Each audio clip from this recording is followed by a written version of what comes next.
I just feel stuck. I feel like I know what I don't like about the way my life is now, and I know what I'd like my life to be like, but I don't feel like I'm getting any closer. I'm not closing the gap between those two.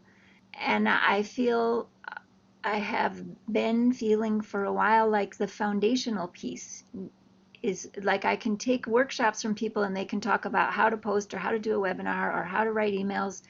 But if I haven't figured out really who my audience is, what my message is for them, then it doesn't matter how many posts I write or how good the email is. It's still like the foundation piece isn't there. So what I was, what I thought that I would get from you was more core, not the how to do things, but the what really is the thing you're trying to do, or what's the motivation behind it. But I thought I would get something that was more essential and fundamental than just some how-to strategies. Now I feel like I have very actionable things and I have some enthusiasm around doing them. It doesn't just feel like, oh yeah, I should do that, but I see how taking that action connects to where I want to be. So I feel less resistance to doing, and I see more the value in it. Um, I think it sort of has given me the heart, the center, the essence, and then also what's the larger context. So it's a really interesting, well, in order to be moving towards this, I need these action steps to be in place. And these action steps are meaningful because they will move me into that center, which is where I want to be. I found it really interesting. I can't remember, it was the second week or something where you asked us to write a list of goals. And I thought, oh shit, this is what I always hate this, right? Like write a list of things that you're not going to do so that you can measure yourself and see that you failed again. And then you said, okay, but what's the desired outcome from those goals? And then that's where we want to spend time. I was like, well, yeah, that's juicy and interesting. So I loved that this wasn't just another let's write a bunch of things that won't work and then measure your failure for not doing them. But let's really get to the heart of what you want and then create a plan to get you there. Well, just showing up in real time. I mean, over Zoom, of course, but that was great because we brought in people from all over the world, and um, I liked your presentation style. I liked how you were checking in with us. You were always watching to see people's reactions. You were always asking for questions. You were asking for feedback. You were very responsive to us. So the sessions together felt very lively.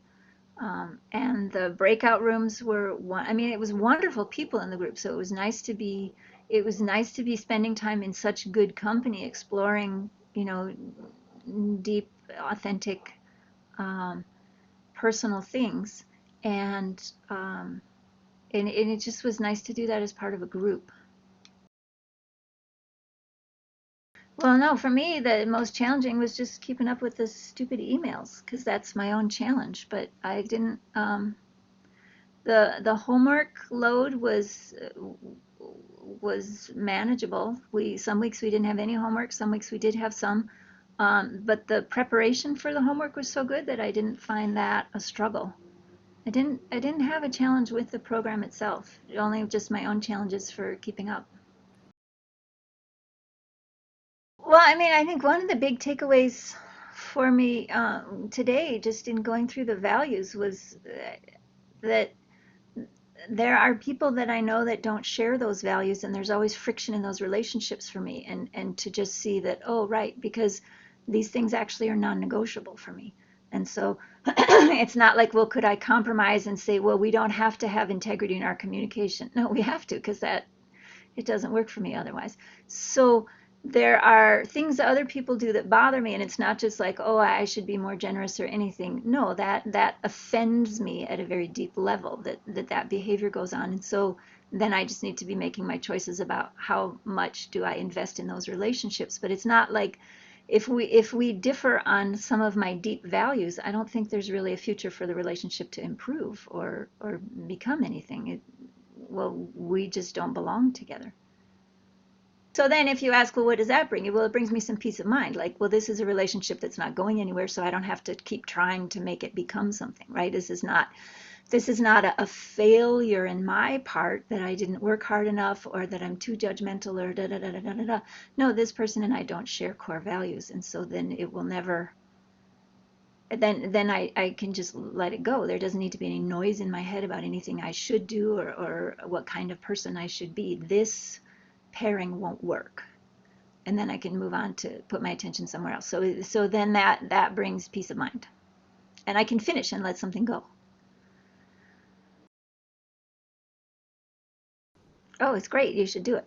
Uh, it was interesting in the group to see how many different good people got benefit from it. So it's not for any one type of person or any person in one particular situation, but you're really helping people get clarity on who they are and what they want to do and how to get there. And I think in the last couple of years that I've been taking online courses about business and development and different things, they always assume that the fundamental step is in place, and then I'll help you present your skills to your audience so that you can make money. Well, okay, but who am I and who am I really looking to connect with, right? Those are big steps to get in place. And if you don't have those, then the rest is just you spinning your wheels and spending money and not getting anywhere. So I think this was really about, well, what's what's the real center that the other activities are going to support and come out of and ideally be in relationship with. People that are not looking to make any changes or become more self-aware. So if you're content with your life as it is and you don't want to, there's a Sappho line of, if you are squeamish, don't prod the beach rubble. And so if you're squeamish and don't really want to look, then don't come here, because the course is designed to be challenging and help you see. And it's not challenging in a gratuitously provoking way. It is, well, what's really going on? What do you really want? Who are you really? What are your real values? So if you'd like to get clarity on those things, um, and that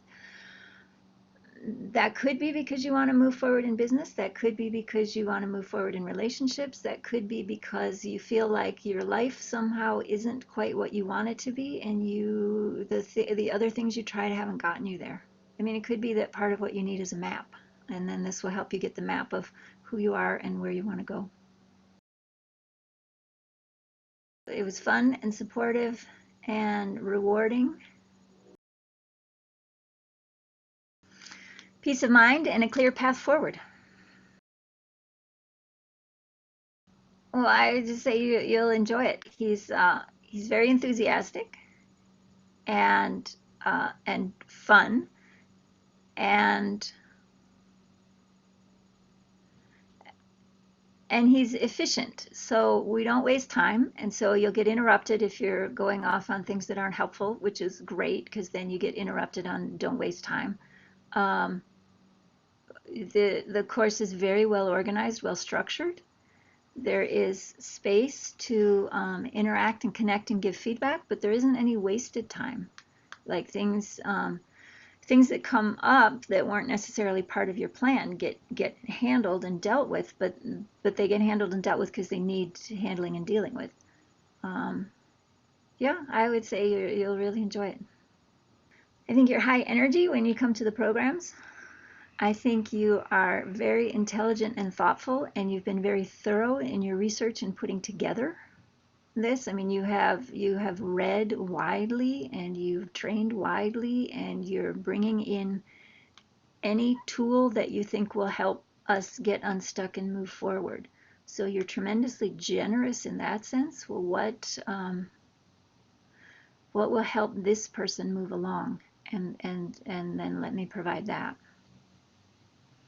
I think you're really inclusive and welcoming of the different people in the group. There's time for everybody to check in. There's time for everybody who has a question to be heard and not disrespected for not understanding something the first time or the first way it was presented. It was well organized, well paced. I don't quite know what the one word would be for that, but like I just had to show up and be present. I didn't have to figure it out. I just had to come, and you like get on the bus. You had the pathway already mapped out and good routes, and so if I did the activities that were presented, I moved forward. So it was that it, it was kind of support without, so it took a lot of the struggle out. And it just helped. I mean, the clarity that comes brings peace of mind. Oh, now I know. Kind of now I know what matters and what doesn't matter. I don't have to keep trying things that don't work.